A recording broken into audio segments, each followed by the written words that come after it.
do that first. Okay, so now we're recording our first class on the Sunday scripture readings, and we're about to do the first reading for the fifth Sunday of Ordinary Time in Year B. Before we do that, I thought I would say just our short prayer. And for those who are new, this is my Jewish prayer book that I got in the summer of 1996 when I was studying Hebrew in Israel. And they have, it's called 18 Blessings that pious Jews say every day. And this is the fourth blessing, which I give a Christian ending to. You graciously grant to Adam knowledge, and you teach Enosh understanding. Graciously grant us from yourself knowledge, understanding, and wisdom. Blessed are you, O Lord, who graciously grants knowledge through Christ our Lord. Amen. Okay, so our I'll tell you what, we'll start. I think I send everybody out a copy of Feasting at the Table of the Word, which is a program recommended by the American bishops for people who are preparing homilies. And so the first step is to proclaim the text. So who's going to read that? I know it's one of the hymnals. Who's reading the first reading?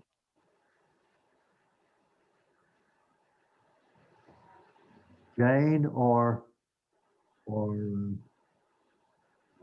Mike? Are you there? Are you unmuted? Let's see if the hymnals are here or if they dropped out.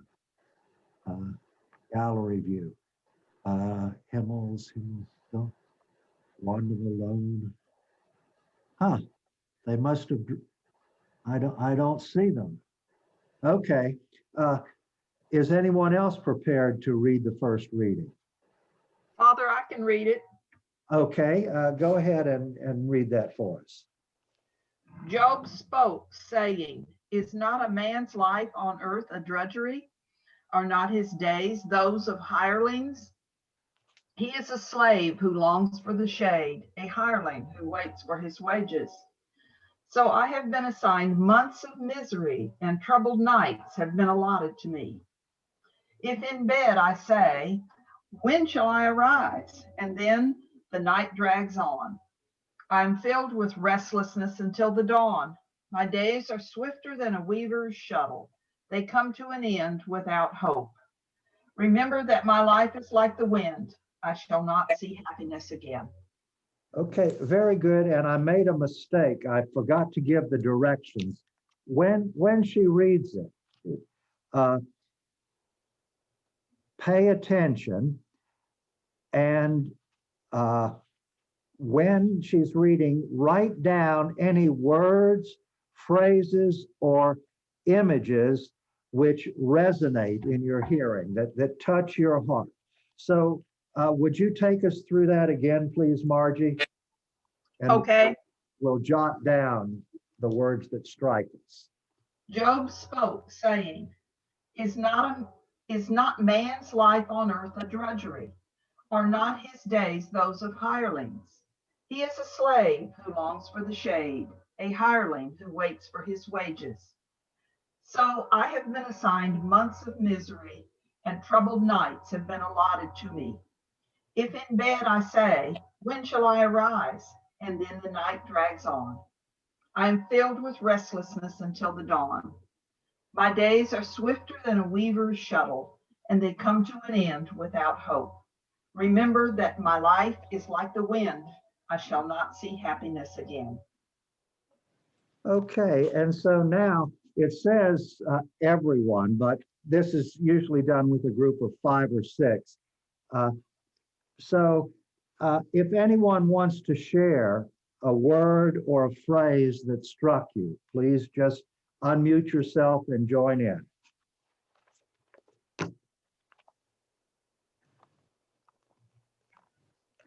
Can you hear me? Father Pat, I hear, Or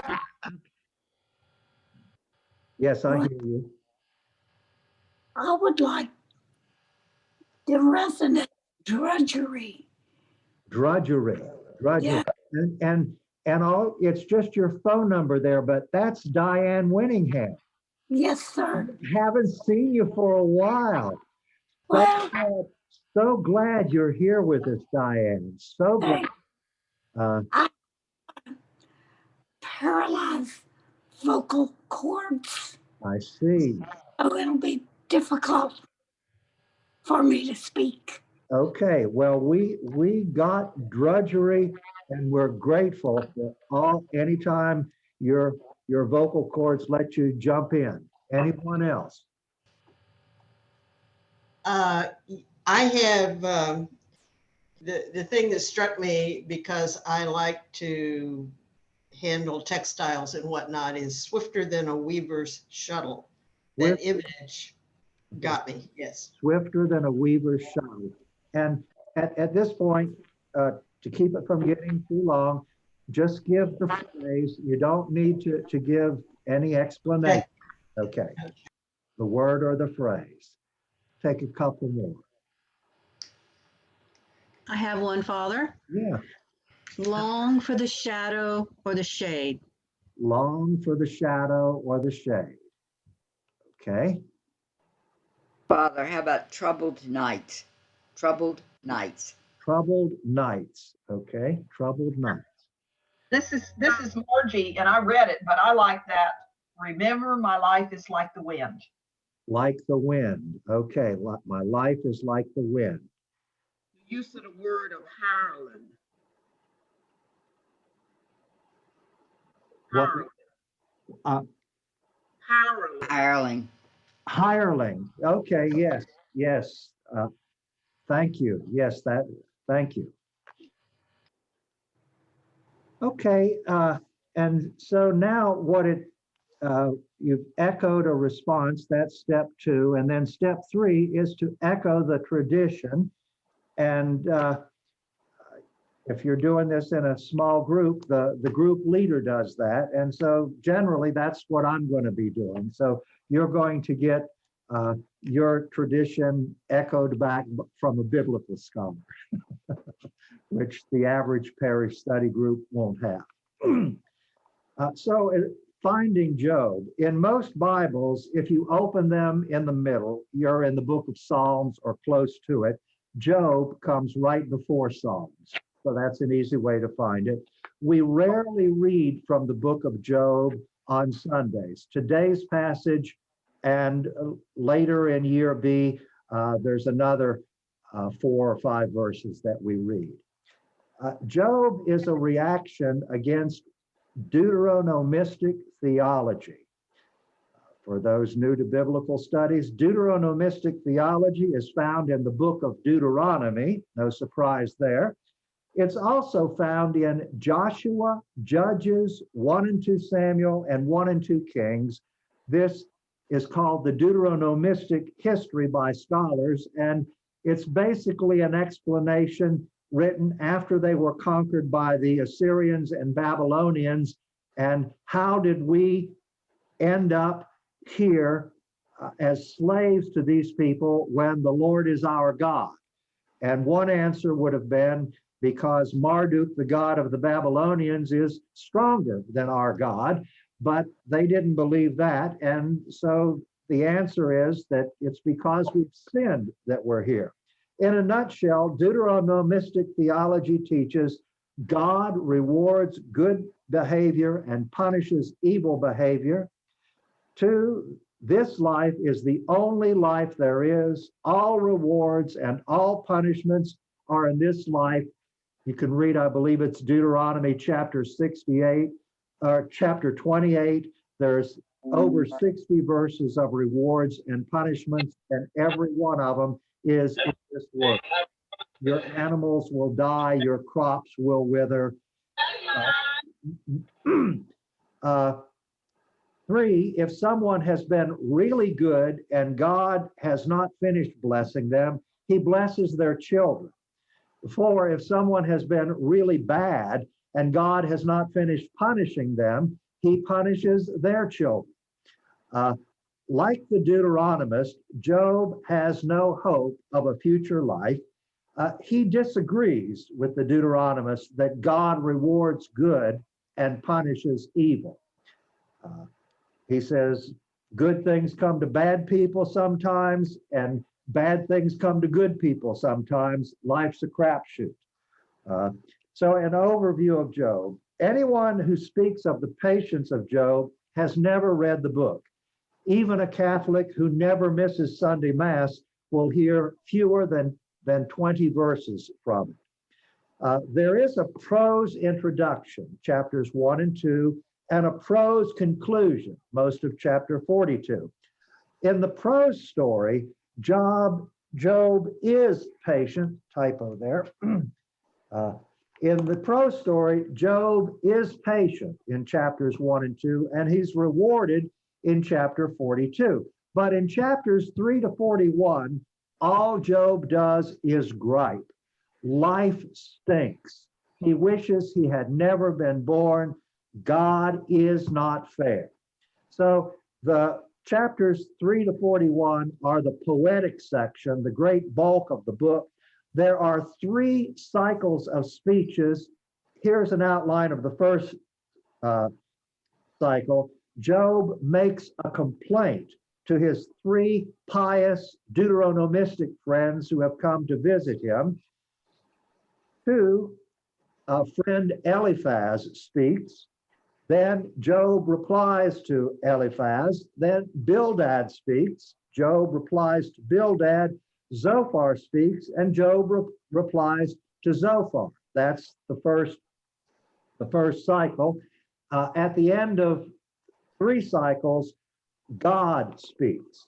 So, and Job responds briefly to God, chapter 42, verses 1 to 6. So today's passage is part of the first cycle of speeches, specifically Job's part of Job's reply to Eliphaz. And I say I'm going to take a quick look at the Hebrew. Where's my? We're just not even Uh, Well, I don't. and We're here. they get up closer. and he starts out, isn't it a service? Literally, it's the word is savat, means army. It's like, isn't this army duty for Enosh? In our opening prayer, there are 2 words for human beings, Adam and Enosh. Enosh is the one used here. Isn't it a service, a military service for Enosh on the earth? And his days are like the days of a hired man. So he's complaining. This is what life in general is like. Like a slave, he gasps for the shadow. And like a hired person, he awaits his wages. So we're like hired workers, and we haven't got our pay, and we're longing for it. Thus, there have been allotted to me months of vanity. That's the same where the book of Kohelet, Ecclesiastes, begins. Vanity of vanity. Everything is vanity. Nothing's important. Nothing's sacred. It's all vanity. There have been allotted to me months of vanity and nights of trouble they numbered for me. If I lie down and I say, when will I arise? The night stretches on, and I lay down. What's that? Nadadim. Something for longing for the dawn. Let's see. Oh, and then verse 5, that's the one they left out. I gave you several translations, but literally, my flesh is wearing worms and dirty scabs of dust. My skin, it breaks, it oozes. My days They're faster than a weaver's shuttle, uh, and they come to an end without hope. Remember, Job has no hope of a future life. They come to an end without hope. Do I need to do one more verse? Yes. Remember, this is an imperative, and I think it's addressed to God, not to, it's not plural, it's not to Eliphaz, but I think Job is talking to God here. And our translation says, like a breath. But this poetry, it's so beautiful. Remember that my life is wind. My life is wind. It's not it's like wind or like a breath. My life is wind. My life is breath. Uh, uh, uh, my eye, literally, my eye will not return to see anything good. So that's the poetry of Job. And I give you those translations. And I'll just comment, we won't go through them in detail. But the second from the bottom, that's NETS. That's the New English translation of the Septuagint. That's the Greek translation of the Bible that was made about 200 years before Jesus. And for most New Testament authors, they didn't read Hebrew, they read Greek. So if you want to read the Old Testament that the New Testament authors, that most of them read, the NETS is the English translation that will do that for you. It's available for free online. Send me an email if you need the link, or maybe next time I'll put it in a footnote. And then the last one, this is what Jerome does. It's the old Douay translation, which is a literal translation of what Jerome did. Why was this reading chosen to go with today's gospel? We're going to see in the gospel, there's a lot of misery and affliction that Jesus responds to in the gospel story. And so that's probably why those who designed the lectionary included that. So then, echo the tradition. Okay, so at this point, it says echo the tradition again. So we've got some time. And so what I'll say is any questions, comments, or observations that anyone wants to put in at this point. And the last time, the rule was that you made responses, but no one could respond to your phrase because that was part of the process. But this time, if you say something, if one of your classmates wants you to clarify that, that's fair to ask for clarification or to respond with a different perspective. So questions, comments, observations. I have a question, Father. Okay. So verse 5, would you call that a synonymous parallelism where you have two sort of phrases in parallel? And second, why do you think the church doesn't want us to read that one? Okay. Greg's had intro to the Old Testament, and some of you also have. Hebrew poetry, it doesn't rhyme, but it gives parallel ideas, and sometimes they're the same thing echoed over. That's synonymous, like the just man is like a palm tree, like a cedar of Lebanon. The same thought expressed in slightly different words. So yeah, I would think that what we have is a synonymous parallelism.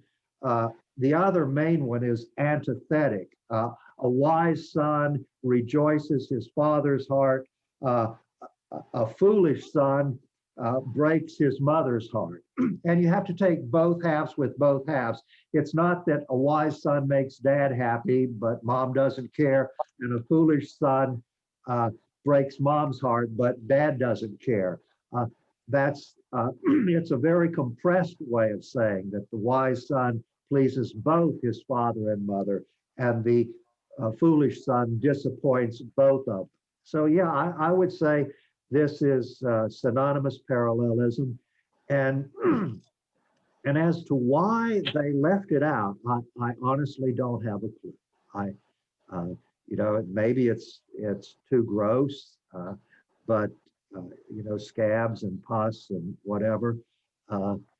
Sometimes they think it's too gross for public reading, but it does give the vividness of Job's suffering that the prose version makes clear in the introduction. So, thanks for your observation. Anyone else? We have a few more minutes.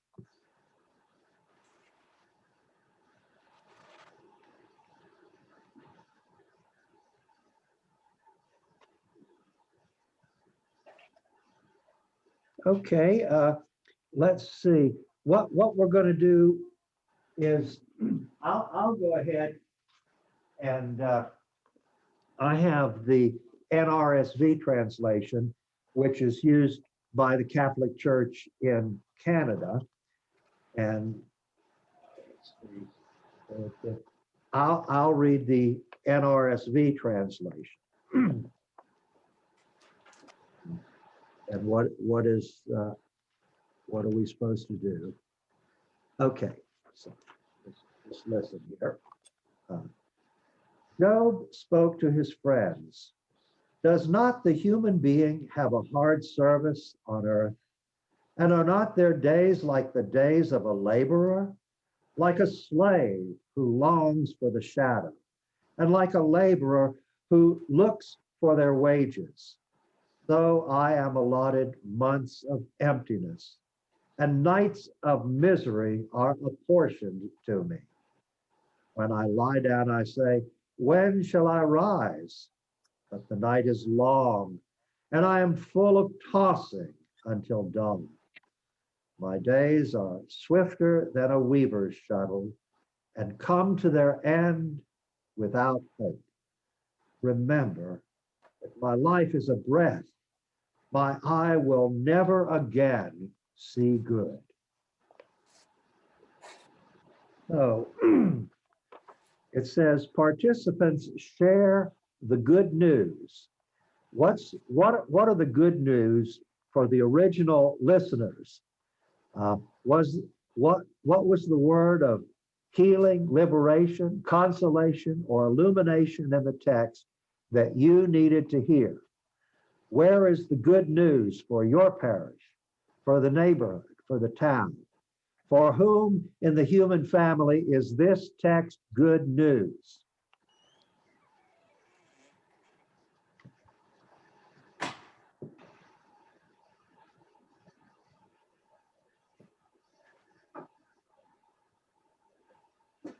Father, I'm not sure that's good news for anyone unless it just means you're not alone in your misery. That's what I was going to say, that we're all human and we all suffer. And so we shouldn't feel necessarily that we suffer more or less than the person next to us. My take is that it's okay to complain.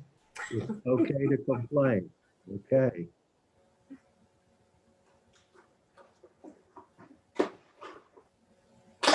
And Job is suffering and he thinks life stinks and God isn't fair, but he's telling it to God.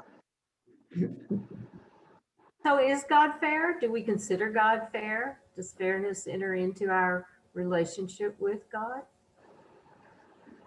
Yes, that's a question that it raises. And it's called the problem of theodicy.